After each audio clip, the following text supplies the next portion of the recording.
और अच्छा, एक और विशेष बात, आज जब भागवत जी की कथा प्रारंभ हो रही है ना, तो क्या है, कौन सा पर्व है? हाँ, मां नर्मदा की जयंती है, महापर्व है। और महापर्व तो है ही, मैया नर्मदा की जयंती तो है ही। मैया नर्मदा की गोद में बैठकर हम कथा सुन रहे हैं, मैया नर्मदा की। मां नर्मदा का हमारे शास्त्रों में बड़ा महात्मा आया। मैया नर्मदा के यश का गान किया है शास्त्रों ने। आप में से बहुत लोगों ने स्कंद पुराण का जो उपखंड है, रेवा खंड, जिसे हम नर्मदा पुराण कहते हैं, सुना होगा। मां नर्मदा की बड़ी महिमा है। हमारे संत तो कहते हैं, माया में भटको जीव पहुंचो अनेक तीरथ, पायो न राम नाही शंकर सुख राशि है। भटकत जगत में आयो पहुंचो नर्मदा तटो, तो देखो हर कंकर में शंकर सुख राशि है। शंकर बीच देखो तो श्री राम के दरस भय, देखी अयोध्या मुक्ति धाम काशी है। श्री राम के दरस से सब माया मोह दूर भयो, नर्मदा नहाए हमने काट दई जम की फांसी है। नर्मदा नहाए हमने काट दई जम की फांसी है। नर्मदा की महिमा में संतों ने गाया और कहा, माया में भटको जीव पहुंचो अनेक तीरथ, पायो न राम नाही शंकर सुख राशि। ऐसा नहीं कि नर्मदा के अलावा अन्य जो तीर्थ हैं, अन्य जो देव नदियां हैं, वो कम महत्व या कम यश की हैं, उनकी महिमा कम है, ऐसा नहीं। पर मां नर्मदा की महिमा के बारे में संतों ने कहा, एकमात्र मां नर्मदा ही है जिसका एक एक पत्थर क्या है, शंकर है। अच्छा, गंगा जी आप लोग गए होंगे, क्या गंगा जी के पत्थर को लाकर विष्णु के रूप में पूजते हो या शंकर के रूप में पूजते हो? नहीं पूजते ना। यमुना भी गए होंगे, यमुना के पत्थर को उठाकर किसी देवी देवता के नाम से पूजते हो? नहीं पूजते हो। लेकिन मां नर्मदा में जाओ, वहां का पत्थर उठाओ और पत्थर उठाकर उसके प्राण प्रतिष्ठा की भी जरूरत नहीं। एक एक पत्थर मेरा भगवान भोलेनाथ है, एक एक पत्थर शंकर है। ये नर्मदा की महिमा है, ये नर्मदा की।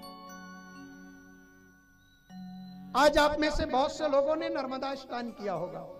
अच्छा, कितने लोगों ने किया? हाथ तो उठाओ। आज जितने लोगों ने मां नर्मदा में डुबकी लगाई है, बस हाँ लगाया। अच्छा, जानते हो नर्मदा में स्नान करने से कितना पुण्य मिलता है? हाँ सुनिए, पृथिव्याम सर्वेषु तीर्थेषु स्नात्वा यल्लभते फलम तत्फलम लभते मर्त्या भक्त्या स्नात्वा महेश्वराः। कहते हैं,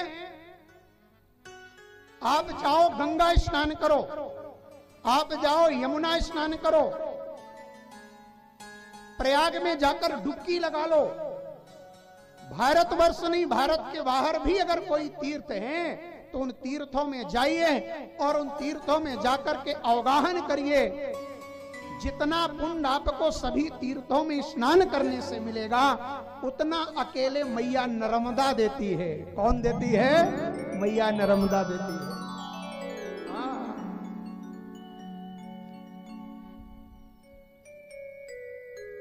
कहते हैं हम जैसे कलयुग के लोग ना, जब 7 बार या 7 डुबकी यमुना में लगाते हैं। कितनी? 7। एक डुबकी नहीं, जब यमुना में आप 7 डुबकी लगाओगे तब आपके पाप को यमुना धोती है। या 7 दिन तक जाके नहाओ, 7 दिन तक स्नान करो, तब यमुना आपके पाप को धोएगी। 3 डुबकी या 3 दिन तक आप जब सरस्वती में स्नान करें तो सरस्वती आपके पापों को धो देती है।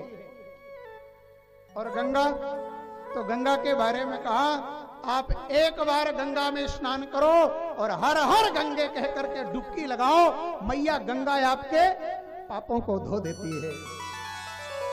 अच्छा महाराज, नर्मदा मैया के बारे में ही बता दो। तो नर्मदा के बारे में आया, ना तो 7 डुबकी लगाने की जरूरत है, ना 3 डुबकी लगाने की जरूरत है, और ना 1 डुबकी लगाने की जरूरत है। मात्र और मात्र नर्मदा के जल का दर्शन जो कर लेता है,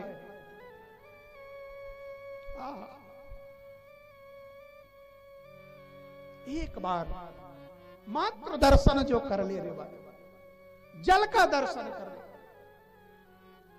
दर्शन मात्रेणो सर्व पापम हरति क्षरति वा नर्मदा। एक बार मात्र दर्शन कर लेने से पाप धो देती है। सप्तगाहन यम सुता, सप्तगाहन यम सुता, और 3 सरस्वती नीर, 1 डुबकी भागीरथी, हरत पाप को पी। 1 डुबकी से गंगा तारती है और रेवा रेवा दर्शन भर भय। आनंद है वो, आनंद है। एकमात्र दर्शन मात्र रेवा तार देती है।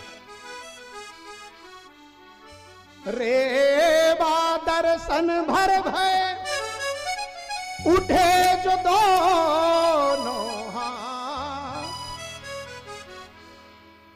हर हर रेवा मात की, मूरत कहत सना, हर हर रेवा मात की, मूरत कहत सना। एक बार मात्र मैया नर्मदा के दर्शन कर लो तो आपके सारे, एक नहीं पूरे जन्म जन्मांतर के पाप धुल जाएंगे। ये है मैया नर्मदा की महिमा। और आज हम मैया उस नर्मदा के गोद में बैठ करके कथा सुन रहे हैं। अच्छा, इसका एक गलत अर्थ मत निकालना है कि मैया रेवा के दर्शन से पाप धुल जाते हैं तो स्नान नहीं करना चाहिए।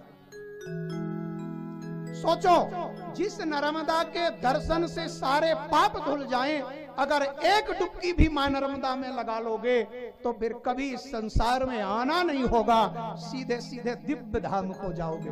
बोलिए नर्मदा मैया की जय।